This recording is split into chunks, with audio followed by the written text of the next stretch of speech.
Okay. Hey there. So my name's Michelle Wolf, if you don't already know me, and I teach a lot and work with people on their human design, primarily making your human design very practical. If you want more information, you can go to thatmichellewolf.com/human design. I'll also put the link below.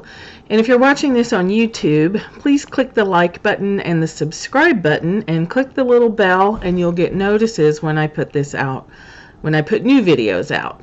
So today we're talking about the Sacral Authority.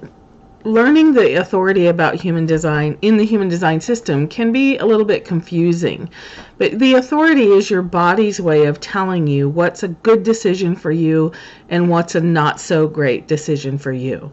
And there are 7 different types. So today we're going to focus on sacral. The sacral authority I really like talking about because it's a yes, no, system. You'll know you have sacral authority if you're a generator or a manifesting generator. And even if your chart says you have emotional authority, you can use your sacral system still. And it responds to yes, no questions or this or that questions. And then side note for generators in general, yes or no questions or this or that questions, closed-ended questions, actually work better. So your authority is the part of you that you consult before you buy a house, before you take a job, even before you go on a date, even as simple as what kind of food should you be eating, what time to go to bed. Yes, what time you should go to bed. How much sleep you need is what actually I was trying to get at. So how much sleep you need, our mind will tell us stuff about that, right? Well, the doctor says 8 hours, or this article says 7 hours, or that expert says, that's all good information. But you can sit and ask your body, what do you need? Do you need 2 sections of sleep, 4 hours each? Do you need 9 hours, or would you really be okay with 6 hours? So how this works is the sacral is your sacral chakra. If you've ever done yoga or have any other exposure to the chakra system, the sacral center in human design is the same. So it is the most powerful motor of 4 motors in human design. Human design says there's 4 chakra centers that produce energy. The sacral is the most powerful of them. It's the energy for creation, for reproduction, for building, for heavy lifting. So it's a big, powerful motor. If you think about it, without our sacral, we just don't create. we don't reproduce. The species dies off. So the sacral is really important. For generators, when they're asking yes/no questions, they can be the type of person that just says or for yes or no. For emotional, or not emotional, for manifesting generators, they can be more of a quick yes/no. You'll know by making a string of yes/no questions and just playing with it. Approach all this with a real deep sense of curiosity about yourself and how you work. You may already know. You might say, oh, I already follow my gut. My intuition is my gut feeling. It's down deep. You know, the sacral center is the genitals and reproductive organs, and that whole area of the body is deep gut feeling. So what I'm telling people is to get a sense of how this works. Start asking yourself yes/no questions for every little thing. Do you want soup or salad? Just ask yourself. Take it on faith and give it a 30-day try, right? Do you want soup or salad? Do you want to wear the blue plaid or do you want to wear a sweater? Do you want to go to bed at 10 o'clock or do you want to go to bed at midnight? Do you want a shower or a bath? Keep it limited. Yes, no, this or that. Should we move to Santa Fe? Should we move to Seattle? Very long strings of questions. So when you're starting, you want to start with questions you already know the answer to. Is my name Michelle? Yes, no. Is do I live in the forest? Yes, no.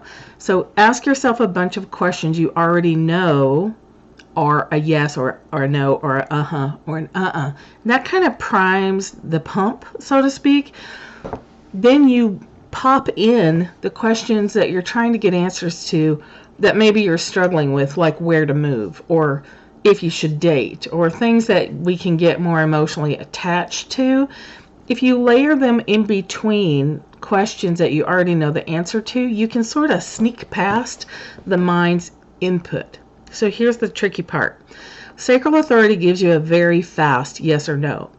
Right on the heels of your yes or no, you might find your mind chiming in with its opinion, which can override what your body said. But if you'll try it for a couple of months following that yes or no, even if your mind has something to say about it, which it always will have something to say about it, if you learn to trust your body and wake that system up, you're going to be really surprised at how everything changes, including just simple things like what you wear. Are you wearing the clothes that you're wearing because you like them or because you bought them 5 years ago and you don't want to go buy new ones? You're a different person than you were 5 years ago. Maybe your body would like some new clothes. You can ask it that. You can ask it what type of work to do. You can ask it what your work schedule should be.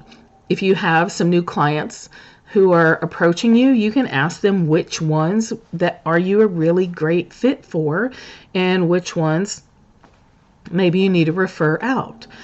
If you're looking for new jobs or contemplating retirement, you can lay out all the options and then just start asking yourself this, that, and just jot down a quick yes, no. If your mind is particularly strong and opinionated and you're not at all used to following your intuition, it can be really helpful to ask a bunch of questions into a voice recorder so that you, as you play it and hear it, you're quickly writing down yes, no, to keep your head out of it. Our mind has been trained by our culture to be in the driver's seat, when really it's our body that needs to be making the decision. And my whole life changed when I started following my authority, which for me is mental or environmental authority. It's one of the only ones that's not contained within the body, but it still uses the body. Well, I'll do a separate video on that. For sacral people, I'm a little jealous because you have that inbuilt quick yes, no. So what can get in the way of it is a mind that's trained to argue with intuition, that you're not really familiar with your own intuition. If there's sexual trauma or you have judgment around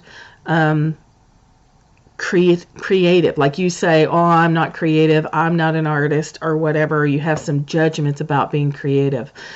If you're not used to following your body's impulse for food, if you eat according to the rules rather than according to what your body's asking for, it can be a little bit tricky figuring this part out. So here's how to play with it if it's a little harder for you. Like you kind of think you're hearing a yes or no, but you're not sure. First, use the voice recorder. Second, have someone that you trust ask you the questions that you're trying to get answers to. Write them down ahead of time so you engage your body. Just write down a list of topics or questions that you want to ask yourself and have a partner or a voice recorder do that.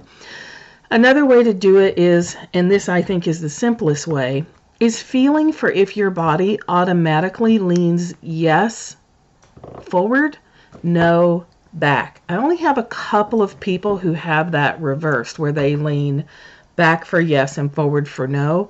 Typically your head nods yes. Just, you might feel your head go you might lean back.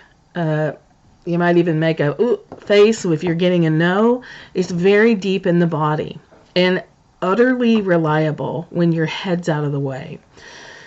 Another way people do it is through kinesiology muscle testing, which is, you can Google that. Muscle testing. But some people just have their fingers be tight for no and loose for yes. So they'll ask a question, and if their fingers stay firmly together, that's a no, or vice versa.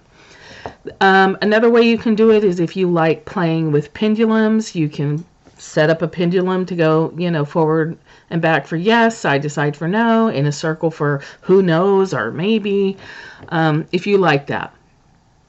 I like for people to at least try in the beginning to say it out loud. Yes, no, to further engage the body, to further give your mind less opportunity to intervene. That's what we're really doing, is we're waking up our internal decision maker, our authority, the part of us that really knows so much more than our little pea brain can see, and learning to trust it. So if you're trying it on little things and it goes well, then you're more trusting of asking it for bigger things, like, is it time to quit this job? Is it time to look for another job? As you're looking through job openings, you can ask yourself, this one, that one, this one, that one, feeling for that yes, coming forward, no, leaning back. Sorry, I did that too quick and the camera probably blurred. The more you use it every day on simple things, the stronger and stronger it gets. Your leaning forward for a yes might be really subtle in the beginning. It might be hard for you to hear it, to feel it. But I promise, if you practice with it, asking it simple questions, asking questions that you already know the answer to, it will wake up and it will get stronger and stronger over time, and it won't steer you wrong. So this isn't like flipping a coin or consulting a fortune teller or even pulling an oracle card. This is your own body's wisdom. When we get into our body and we listen less to our mind, things smooth out. The spinning confusion and the anxiety that we all get ourselves into, that's all right here. And your body knows exactly the answer to the questions that you're asking. And the reason that we spin is we're asking the wrong part of us to help us decide. Your mind's not made for decision making. You can make all the pro and con lists you want, but if there's conflict between what you're looking at and your body's deeply, your intuition is telling you, hey, this isn't the right path for you, you're going to create that sense of, I don't know, I ask a question and I just feel confused.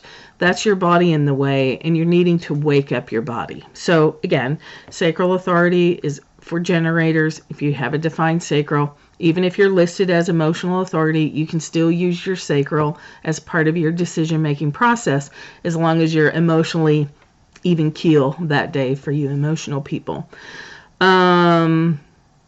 Start with a yes, no. Write your questions down. Ask them to yourself, ones that you know the answer to, before you start asking questions that you're trying to get information for. Use a voice recorder, use a partner. There's all kinds of ways to do it. So if this doesn't make sense to you, or you're trying it and you can't quite get a grip on it, let me know. Just post in the group, leave a question. If you're watching this on YouTube, I'll come back to you and help you figure out, or try to help you figure out what in the heck's going on.